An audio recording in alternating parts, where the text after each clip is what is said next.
Hey everybody, Joey here again and welcome back. Today I'm obviously going to be showing you how to make your own fish food. It's really simple to do and it's really easy. The best part about making your own food is that it's simply customizable. You can customize the food specifically for your fish. For this recipe, I'm just going to do a very basic one. I call it my meat lovers fish food. All it has in it is some beef heart, some fish fillet, and some pellets. That's basically all I'm going to be putting in it. Now, depending on the fish you have, you could do an all veggie recipe, or you could do some pellets, some veggies, some fish, whatever you want to put in it. It all grinds up the same way, and you're going to get the same results no matter what. So what we have here is the ingredients. Then we have your gelatin. I'm just using some Knox gelatin. The reason why I use this is because it's unflavored. You want to make sure it's unflavored. See if you can see it there. I should say it right. There, unflavored. Also, the only ingredients in it is gelatin. Okay, this comes in tiny little packets. Each packet is enough. One packet is enough to do your recipe, depending on how much you're making. But this is one packet's enough for 2 cups of food, which is more than enough. I'm just going to be doing 1 packet, and that will set all of this food. The next thing you're going to need is a blender. I like to use a hand blender because I use it specifically for my food. Basically all it is a little blender that I can attach. I turn it on like that and it blends up my food for me.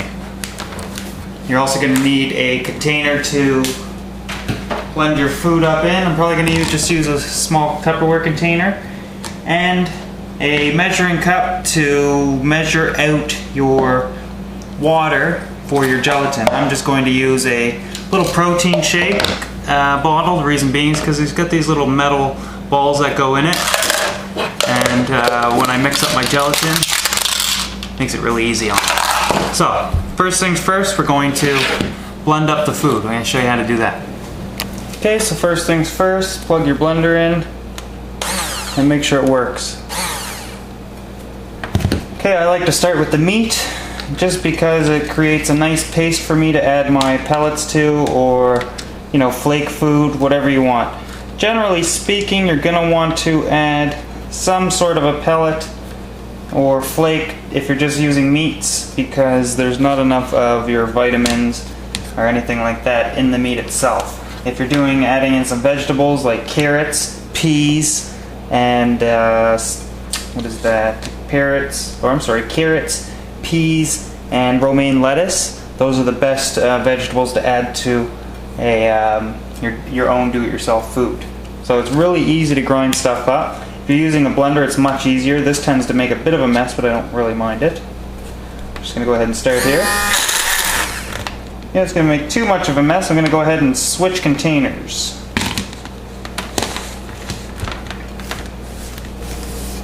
Okay, so I'm just going to switch to an ice cream container, only because it's a little taller and I'm not going to get as much splatter. I'm going to start with the meat. I start with the meat for a couple of reasons. One, it's the easiest to blend up, and so I like to get it out of the way. And 2, it makes a nice paste so that the rest of the ingredients mix into it well. So that, like the pellets or flake food or anything like that. Now, if you're just doing a meat lovers recipe like this, I suggest adding some sort of a flake or pellet food to it, only because the vitamins in the pellets are not going to really be present in the amounts you need them in just the meat. Unless you're using some vegetables as well, or if you're doing a combination, the best vegetables to add are carrots, peas, and romaine lettuce. Those are my top choices. So first, we're just going to blend this all up, and you're going to see the paste that I mean.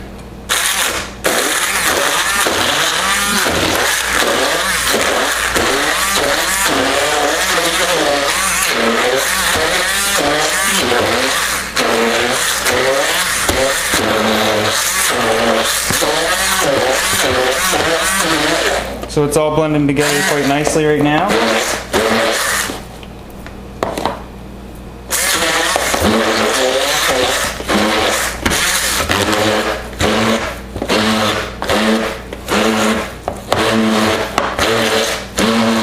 Okay, so it's blended together nicely here. It went from the beef heart being red to being a more pink color. That's because of the fish. So that's basically all I'm going to need to do there. Now, of course, a lot of the meat gets stuck in the blade here. I'm just going to clean this out for you, and then we'll start adding the pellets. Okay, so we're now going to add the pellets. I got my little blender cleaned up there. Only reason I do that is because the pellets are going to be spitting around in there, and I need the blade to be clear of debris so they can chop these up easily. So in go the pellets. Now we can blend it up. This generally takes a little bit longer because you need to turn the pellets into a dust.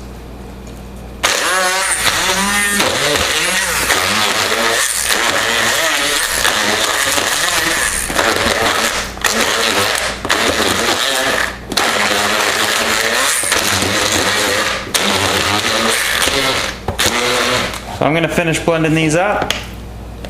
They're getting there.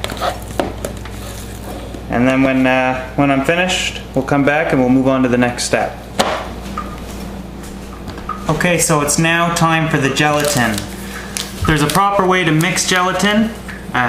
Basically, for every little pouch, you pour the pouch over into 50 milliliters of water. Then you stir that around and add another 50 milliliters of boiling water on top of that and stir it around. I don't do that. I find that just using straight hot water out of the tap, just using a straight 100 milliliters of water is fine and it works. So that's what I do. It's easier that way, and like I said, it works just fine. So in goes the gelatin. Again, this is just a powder. If you're wondering what gelatin is, it's the exact same thing that makes Jello, Jello. So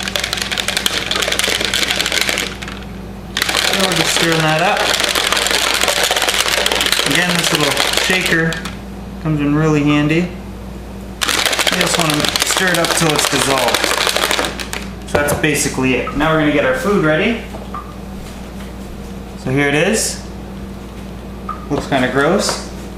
And we're going to add the gelatin water into it. Now notice, this is going to be the first time we needed to add water to the paste. Obviously, it didn't need water. It grinded up nicely. So in goes the gelatin water. This is the first time again that we're adding water to the mix. I'm going to take this over to the blender and start blending it up. Okay, so we got our blender ready, mixture's ready to be blended up. That's all we gotta do, that's our next step. Mix it all together.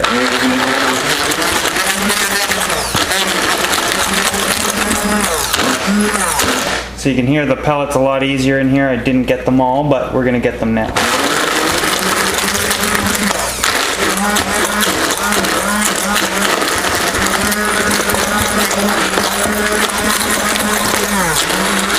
See, it's becoming a little bit more runny now.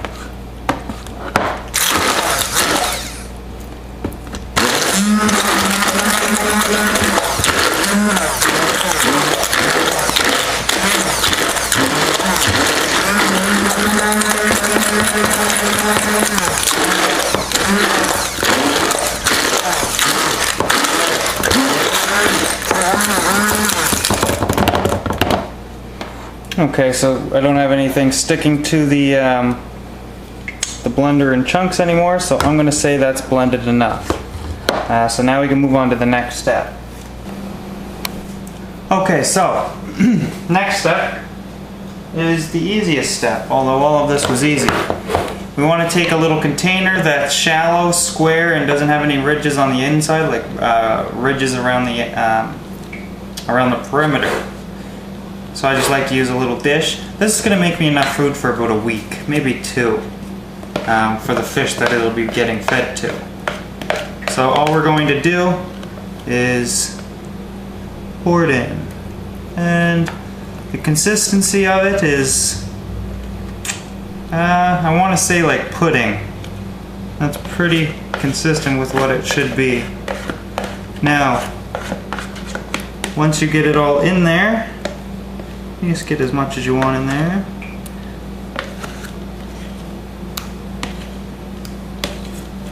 That's pretty good. So it's all in there. Now we're going to spread it out. So I still got quite a bit of pellets that I didn't grind up. That's fine. So that's it. Now we're going to pop this in the fridge and treat it just like Jell-O. Although I'm going to let it sit for about 24 hours. And that should be good. I'm going to show you what the end result is going to look like. Now, how much food should you use per package of gelatin? That's going to vary on what you're using as an ingredient. Some ingredients are more watery than others. They hold more water. So you're going to kind of have to play around with your recipe until you get it just right. So, now that this one is done, again, I'm going to put it in the fridge. Okay guys, so that's it. Fish food is done. It's already been past 24 hours and I fed my fish some of it. But anyways, so the gelatin did its job. The reason why we use the gelatin is simple. It turns it into basically a jello-y substance, but much thicker than Jell-O because of its contents. Okay, so all we do now is cut it into portions that fit into a freezer bag or something like that. So I would take this piece, put it in a freezer bag, and throw it in the freezer. And then it's good for however long I need it.